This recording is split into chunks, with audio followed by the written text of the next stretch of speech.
क्या आप जानते हैं कि फ्रेश रिक्रूट हुए गवर्नमेंट एम्प्लॉइज के लिए स्पेशल 8 ईयर LTC पैटर्न कैसे काम करता है? अगर आप सेंट्रल गवर्नमेंट में फ्रेश रिक्रूट हुए हैं तो आपको अपने फैमिली के साथ 4 साल के एक ब्लॉक में 3 बार अपने होम टाउन और 1 बार इंडिया में किसी भी जगह ट्रैवल करने की परमिशन होती है।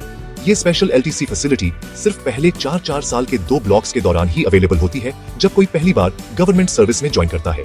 इसके लिए 1 साल की रेगुलर सर्विस पूरी करने के बाद आप LTC रूल्स के तहत कैलेंडर ईयर के आधार पर 8 बार यात्रा करने के लिए एलिजिबल हो जाते हैं। ये सीक्वेंस फिक्स्ड होता है जिसमें पहली 3 यात्राएं होम टाउन के लिए होती है, चौथी यात्रा ऑल इंडिया के लिए होती है और अगली 3 यात्राएं फिर से होम टाउन के लिए और 8वीं यात्रा फिर से ऑल इंडिया यानी एनीवेयर के लिए होती है।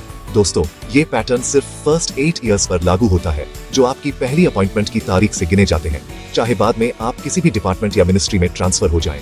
यहाँ तक कि अगर आप इन 8 सालों के भीतर रिजाइन करके टेक्निकल रेजिग्नेशन के जरिए सेंट्रल गवर्नमेंट की किसी और पोस्ट पर ज्वाइन करते हैं तो भी आपका LTC एंटाइटलमेंट आपकी पहली अपॉइंटमेंट की तारीख से ही काउंट होगा और आपको अब भी एक फ्रेश रिक्रूट ही माना जाएगा। चलिए एक एग्जाम्पल के साथ फ्रेश रिक्रूट्स लिए LTC एंटाइटलमेंट पैटर्न को समझते हैं।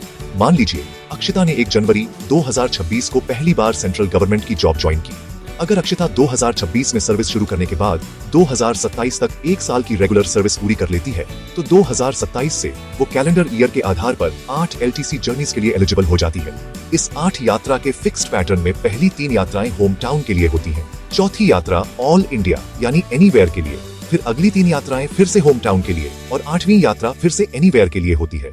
इस तरह अक्षिता को ये पूरा 8 जर्नी LTC पैटर्न 2027 से लेकर 2034 तक यानी अपनी इनिशियल अपॉइंटमेंट के 8 इयर्स तक मिलेगा। चाहे वो बीच में किसी और डिपार्टमेंट या मिनिस्ट्री में ट्रांसफर हो जाए, उसका एंटाइटलमेंट बना रहेगा।